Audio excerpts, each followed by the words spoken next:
George, tú sabes que yo cuando estaba haciendo los años que yo hice en Venezuela, Sí. yo hice arreglos, yo hice cambios, un poquito cambios estéticos, pero de acuerdo para mejorar el físico de cada una o el rostro de cada una de las muchachas. Para que se vean mejor. Pero nunca en la vida utilicé los lentes de contacto, lentillas de colores, la gelatina de café, ponerse los lentes. Eso veo que ahora hay muchas que tienen eso. Entonces, yo cuando hablo ahora con nuestro presidente, el señor Aaron Rocha, le voy a decir que vamos a estar pendientes de quién es la que trae lentillas de colores. Porque ya vi por ahí muchas que tienen los ojos café y ahora parecen los ojos azules. Entonces, la que lo tiene azul de verdad o verde pasa como Ok. el montón. Bueno. ¿Tú tienes muchachas que tienen lente de contacto? Bueno, pues voy a estar pendiente, pues sabes que lo detecto al vuelo. Ok. Se lo diciendo que nada de lente de contacto de colores. Que lo que tú digas, eso será. Magandang araw po sa inyo at welcome back dito sa ating panibagong video.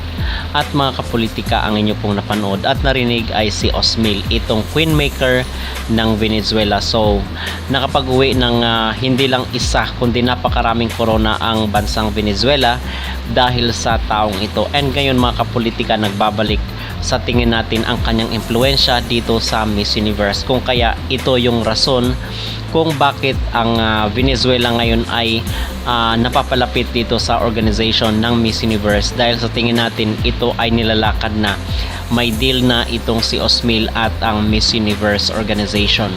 So ito yung ating pag-uusapan mga kapolitika, at atin ring bibigyan ng reaction itong kanyang sinabi na pag-ban ng mga contact lenses dito sa mga beauty pageant. At the same time, sino ba ang angat? Ito bang si Atisa or si Vena Pravinar? So magbibigay tayo ng ating fearless forecast. Pero bago ang lahat ay huwag kalimutang mag-like at mag-subscribe na rin kayo para updated kayo sa ating mga latest issue. So dito tayo sa sinabi ni Osmil na kung saan is ibaba niya, kinausap niya na daw itong may-ari ng Miss Universe, itong mga Latinos, na ipagbabawal yung paggamit ng mga contact lenses sa mga kandidata. So kung sino siguro yung especially sa Asian, kasi tayo yung mostly gumagamit ng mga contact lenses, tayo yung tatamaan mga kapolitika. So alam naman natin na may pagka-racist itong si Osmil dahil sa mga issues niya last year, di ba? So dito ay sinabi niya mga kapolitika na ipagbawal yung paggamit ng mga contact lenses. So tayo ay hindi naman tayo against sa ganitong polisiya dahil kaya namang mag-stand out ng ating mga beauty queens without the contact lens. Okay? So maging natural lang at maging proud tayo bilang isang Asyanong bansa. So iwan ko lang kung papalag dito yung mga taga Thailand dahil or yung mga bansa na kung saan ay uso yung mga surgery. So hindi natin alam kung magre-react or rereklamo yung ibang mga bansa na gagamit ng mga contact lenses, pero para sa atin ay walang problema po yun kay Atisa Manalo. Okay? So yun ang aking magreaksyon na kung saan kung ipagbawal man yung paggamit ng contact lens ay hindi tayo against doon mga kapolitika sa ganong mga pulisiya. So siguro kung sino yung mahulihan na gumagamit ng mga contact lens ay baka merong penalty dito sa Miss Universe. At isa pa itong kanyang sinabi na kung saan ay itong si Miss Venezuela is nakapag-tour na nga dito sa headquarters ng Miss Universe. Sa marahil mga kapolitika, ang rason kung bakit sa tingin ko ang Venezuela ang kukoronahan ngayong taon ay dahil meron ng deal at ginamit ni Osmil yung kanyang impluensya. At gusto rin siguro ng mga Latinos na babalik sa Latin America yung corona. Okay, kasi ilang taon na rin, mahigit isang dekada na rin na hindi nakakapag-corona yung Venezuela.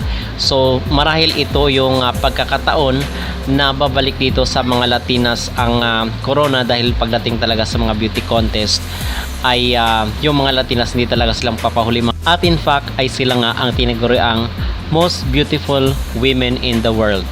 At sa kabilang panig naman ating pag-uusapan itong si Atisa at si Vena Pravinar, dahil usap-usapan ngayon itong pagkukumpara sa kanilang dalawa. Well, ang aking maging reaksyon at ang aking maging opinion dito sa pagkukumpara or sino ba yung angat kay Atisa at kay Vena Pravinar. So may kanya-kanyang qualities na kung saan ay angat itong dalawang malalakas sa candidate ng Miss Universe 2025. At pagdating sa com skills, siguro ay tabla itong si Vena at si Atisa Manalo. Sa face card mga kapolitika, tabla rin.